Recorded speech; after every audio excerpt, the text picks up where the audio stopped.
मंच को नमन करते हुए मैं सुनीता राणा पंचकुला हरियाणा से बेटी बचाओ बेटी पढ़ाओ विषय पर अपने विचार कुछ इस तरह से व्यक्त करना चाहती हूँ।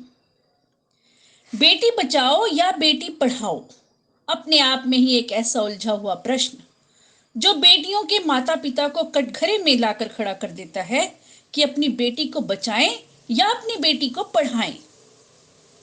भारत जैसे सांस्कृतिक देश में खुले मंचों पर बलात्कार जैसे घिनौने विषय पर चर्चा की जाती है और दिमाग तो तब घूम गया जब पुलिस ने बलात्कार से पीड़ित उस अधखिली कली के मरने से पहले के अंतिम बयानों को झूठा ठहरा दिया। आदरणीय, जिस देश में जीव हत्याओं के लिए आंदोलन छिड़ जाते हो उस महान देश में बलात्कार पर राजनीति खेली जाती है।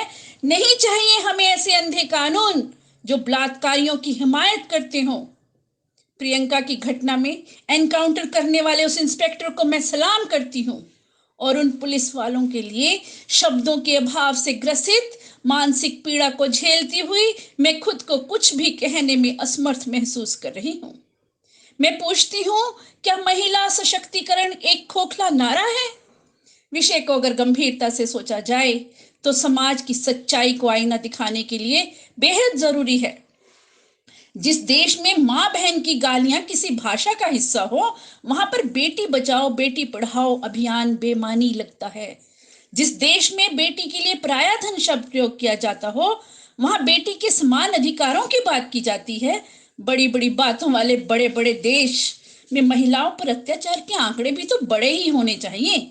बालिका दिवस मनाए जाते हैं, बड़ी बड़ी संस्थाएं लाखों के बजट के सपने दिखाती हैं। सच तो यह है कि भारतीय समाज में नारी कभी स्वतंत्र हुई ही नहीं, हमेशा ही राजनीति की गलियारों में चर्चा का विषय बनी रही, बाबाओं की हवस का शिकार बनती रही। वह मेरे देश जहां नारी के अपमान का वास्ता वस्त्रों से जोड़ दिया जाता हो, जहां समाचार पत्रों की सुर्खियों में बेटियों के साथ हुए दुराचार की घटनाएं छपी हो, वो देश जिसके इतिहास में ही सीता द्रौपदी जैसी त्याग की मूर्तियां हो, पति द्वारा शापित अहिल्या हो, उस देश में आप नारी को समान अधिकार दिलाने की बात कर भी कैसे सकते हैं? और हंसी तो तब आती है जब उच्च पदों पर आसीन महिलाओं को भी परिवार की प्रताड़ना का शिकार होना पड़ता है।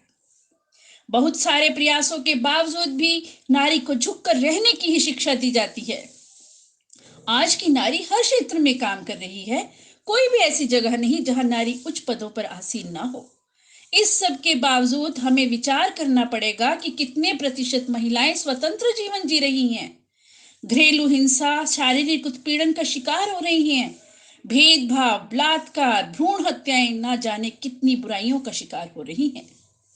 महिला सशक्तिकरण सही अर्थों में तभी सफल कहलाएगा जब पुरुष प्रधान समाज हर नारी को हर जगह समानता का दर्जा प्रदान करेगा। कहीं दहेज की कमी से जलती लाशें हैं, कहीं जिस्म नोचते मंजर हैं। एक बेटी बोल रही थी, माँ अब कोख में मरना ही बेहतर है, माँ अब कोख में मरना ही बेहतर है। कहने को तो बहुत कुछ है, लेकिन अपने विचारों को विराम देते हुए केवल यही कहूंगी, वो सूरज किस दिन निकलेगा जब नारी केवल नारी होगी, ना पुरुष उस पर भारी होगा ना वो पुरुष पर भारी होगी। धन्यवाद।